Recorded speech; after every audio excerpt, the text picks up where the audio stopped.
Hello, here we go, guys. We can see more progress being done on the Husky, and I got this paw done, and I'm glad and see.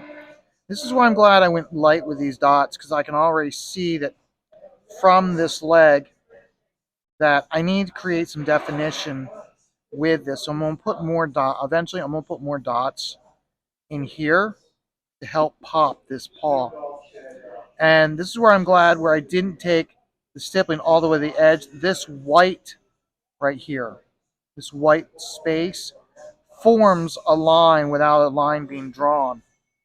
So I'm glad I've done that. I don't think I'm going to need to go dark here, but I definitely want to go dark here and underside. So pretty much because I want to create like a tone slightly so there's a shade around the edge here. So, and for you guys today, I'm going to be first going up here, doing the lights up here. Then I'm going to put in the dots here around the edge of the ear.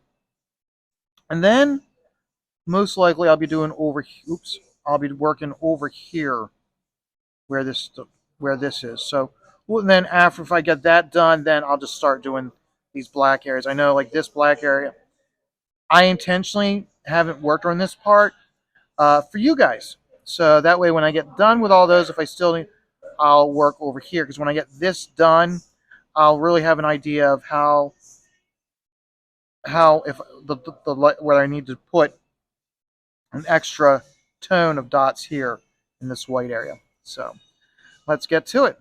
So we are in week 6 of Sign Comics, and we are on start with day 33. Day 33 was Convergence, Justice League of America. I put all the Convergence titles together under Convergence. It was basically just to help me out, so that way there's no debate over which is which, and so plus also where to file them under the S's or whatever. So I did that intentionally, and it's good because that way instead of spotlighting this book when I get to the J's, I can do it now under the C's. So and I'll be honest, the whole Convergence story crossover event, whatever the hell it was. We all know the reason why they did this story or did this event was because DC was in the process of moving from New York to LA. And all the editorials and all the big people were busy with that, so they just had this. It was basically a throwaway event for like lesser individuals to head up, and that's the reason why it was a hot mess. It really didn't go anywhere, do anything. Well, when I start talking about the next book, you'll see where they actually did do something. But this was really cool. Is that, of course, everybody knows Justice League Detroit was my favorite version of Justice League. So I had this one was signed by Fabian. The very first time I met Fabian, I had him sign this. I had him sign this issue. There was actually 2 issues, so I had him sign issues 1 and 2. It was great to see, and he did a good job of uh, without really knowing much about the characters or the timeline, because he admitted when I had him sign it is that how like just before he did this story, he'd gotten rid of all of his JLAs from this time, which of course I scolded him on. But he did a pretty good job. I mean, he established how it's like the big guns were Zatanna and Green and Aquaman and John Jones.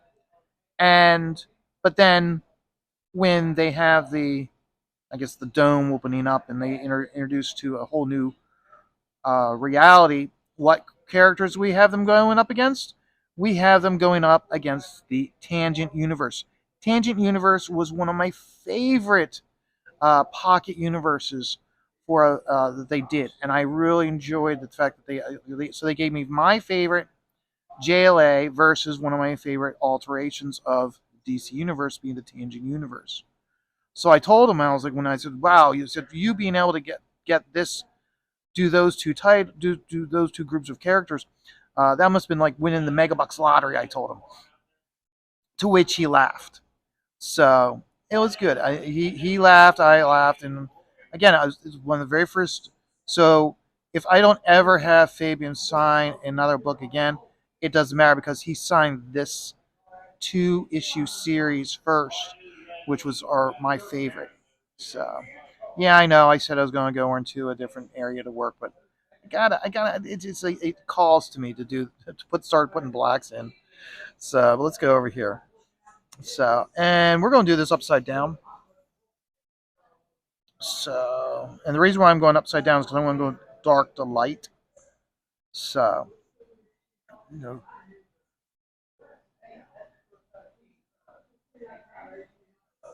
so just go in like this. And it's kind of hard to see. What I do is I'll do it over here.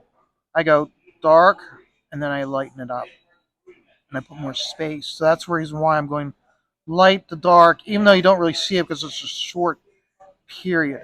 So, but the next issue I did, which would be issue day 34, is Superman.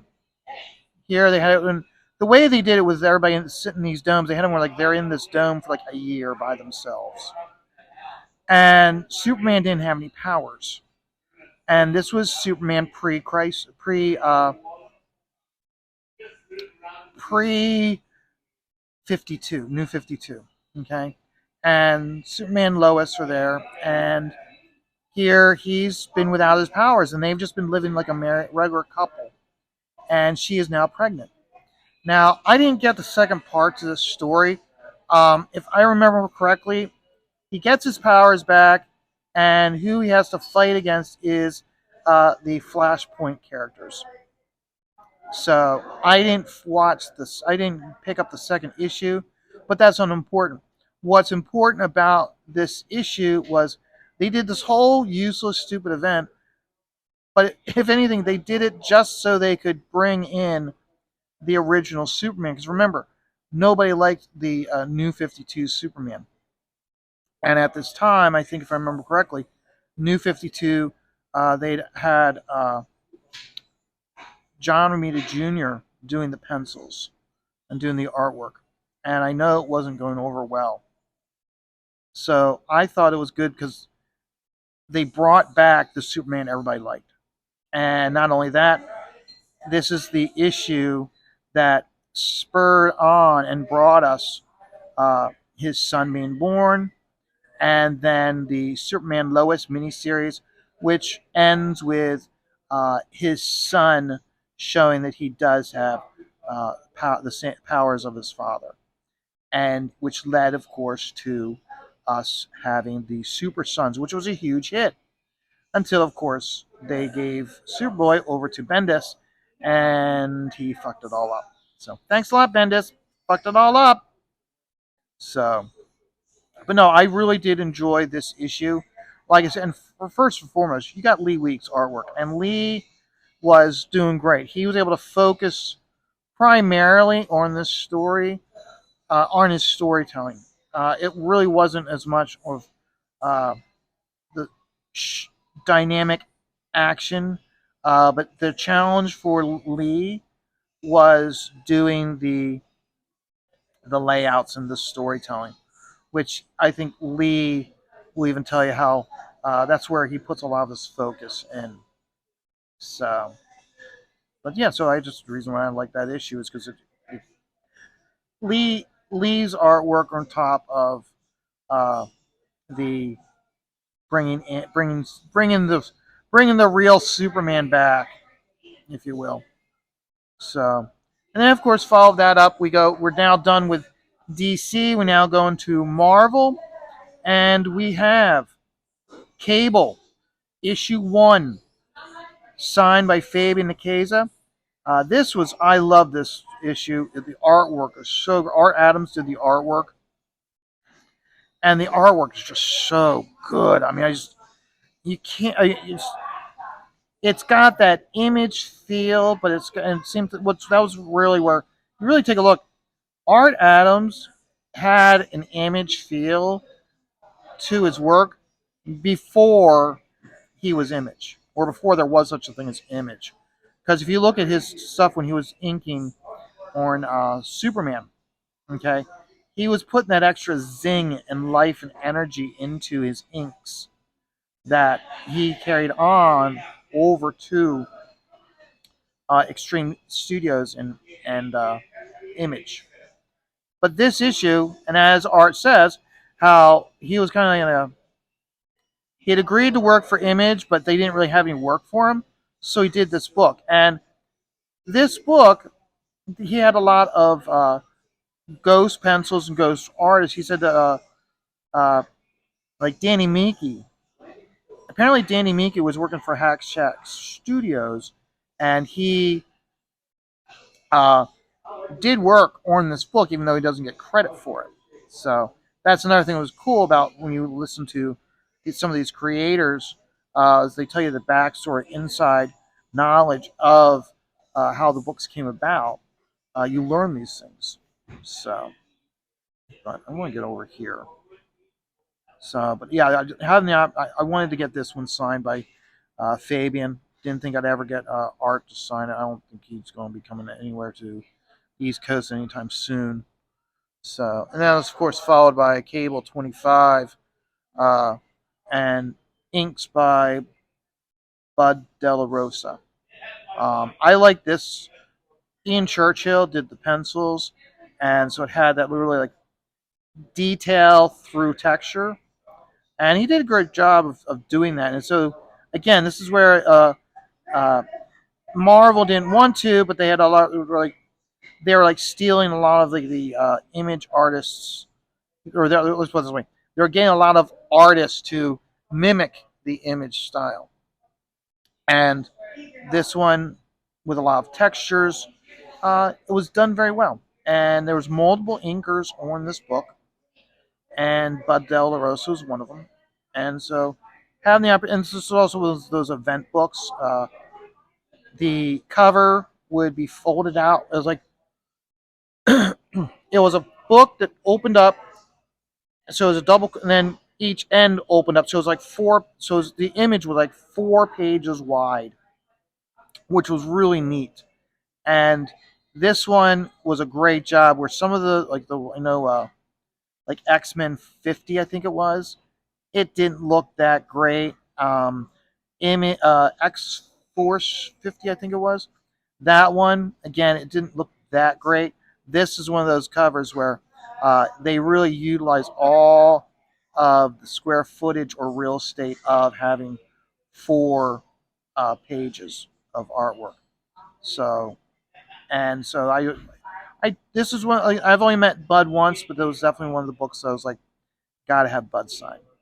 So, and then following that up with Captain America. Captain America, I did this one. This is the one Mark Waid did the issue. This is one of the times that Captain America died, and it takes place where these terrorists are at the Jefferson Memorial, and the Avengers are in the issue, and the Shield tries to fool the terrorists with a Shield agent dressed up as Captain America, and I think it was Deathcry realizes that they got the Shield wrong, which I found. You look at it, and you'd be like, how could they get the Shield wrong, the coloring of the Shield wrong? But I mean, you gotta have a story plot. You have to have the story to move the story through. You gotta make it available. Again, I looked at where it was like, you have all the Avengers there, but the one who interacted with Captain America the least, she's the one that notices that the shield is got the wrong color scheme on it. Which again, you kind of look at it and go, kind of gotta suspend disbelief. Um, the thing about this issue is, I remember because Mike Sellers did it. I remember being in class and him doing a demo using some of these pages, and I remember as a student not being impressed with his inks over Ron Garney. I didn't think he did a good job. I think he misinterpreted the pages. Uh, I won't. I've heard a story involving it that this was the issue that got him fired from working with Ron Garney. I don't know if that's actually true, um, but if it is, it is. But I don't think Mike Sellers did a good job interpreting the pencils. Um, so, but the thing is also, as you got to keep in mind, is at this time, this is nothing against Ron Garney.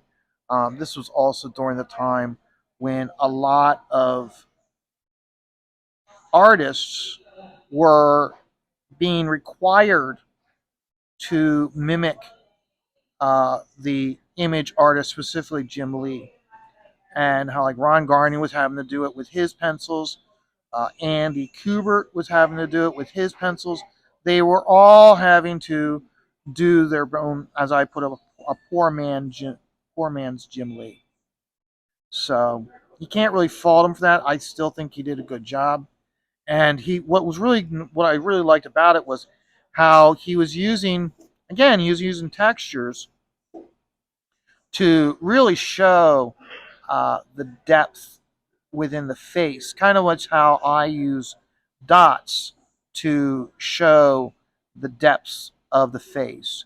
And you'll actually put more dots around the outer edge to round the form.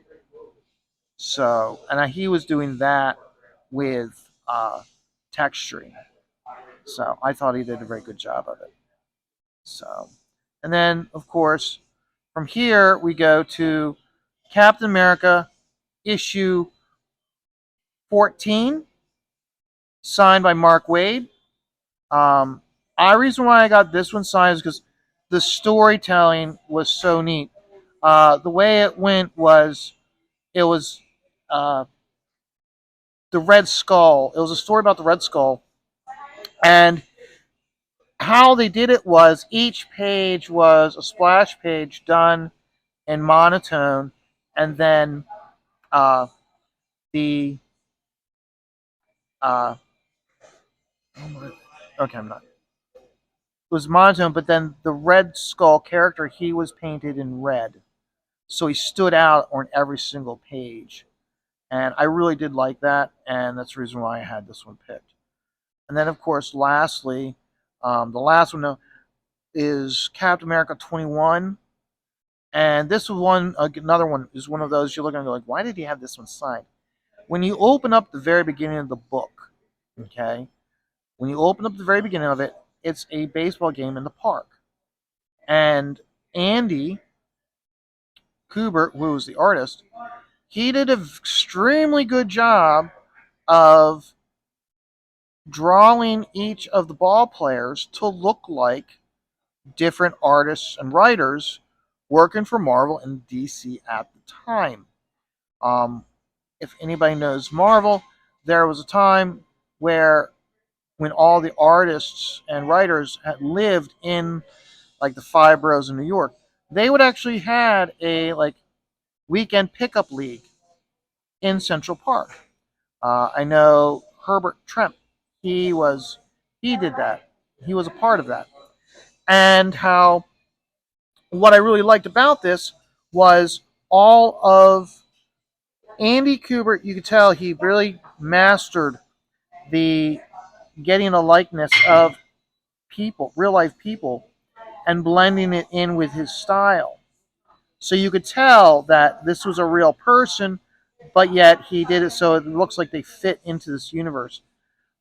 We've all seen how, from crowdfunding, how artists will have a level of buyer of be a character in the comic book, okay, and there's a lot of artists who do that, but yet when they do uh, someone who's bought their way in, it's it stands out that that okay, this must be a live person because it doesn't look the same complete style as they're trying too much to get a likeness, and it stands out against the rest of the style of the rest of the characters.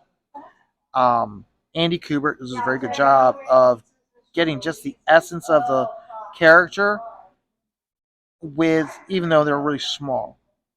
And again, I look at them going, well, he had to take a character class at the Kubert School, And so I taught him how to see and capture just the essence of get a likeness.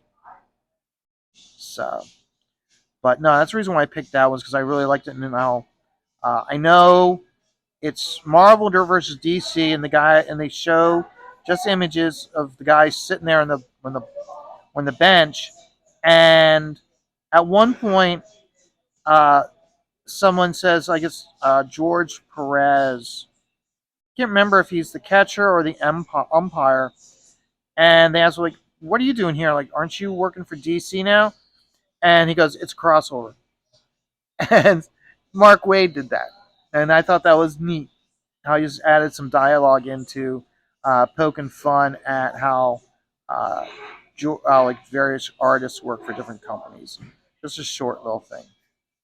So, but yeah, and I mean now the rest of the story, I don't remember much of the story. I just remember the very beginning of that with the baseball players enjoying it like so much, very much, appreciating Andy's skill with being able to do characters so well, and matching his style so they look like regular, like they look the same. You could have Thor and the Wasp standing there behind all the DC and Marvel uh, editorial staff, eating hot dogs, and they blend in, that they'd fit into each other with how they would look next to these real life people they were drawn in. So I just thought he did a very good job. So that's the reason why I picked this book. So yeah, guys, I think I'm liking how it's going. Um, I'm still on the fence as to whether to put a tone in here or not. Marcus, uh, Citizen Ronin, what do you guys think? Duck Bacon. Do you guys think I should add a very light tone of dots in this spot, or should I just leave it blank? I've got a lot to do in this book, so more than enough time for you guys to watch the video and give me a notice in the comments what you guys think. So, but yeah, today I want to try work on is work on this spot over here. This has got a lot of push and pull between. Uh, you're going to have this heavy line work and or dot work, then along with this medium and light dot work in this area here. So it's going to take me a while to work on that. So, and I'm going to work on that off camera so I can focus. Because what I'll do is I'll bring the drawing up and I'll set the drawing right next to the image, so that way I can see it. So, but and we're supposed to get wet. Supposed to have snow tonight. So I don't know if I'll be here at the bar tonight working, or you might catch me on a live stream. I don't know. There's a couple streams on tonight. We've got Stat with his show, the chitters, the chit chats, and then we've got I know we've got Don Draws with his studio. So I don't know. Maybe I'll do both. Who knows? We'll find out. So guys, you have a great day. I'm having a great day. But remember, life, as always, is stressful. Just take it all one dot at a time.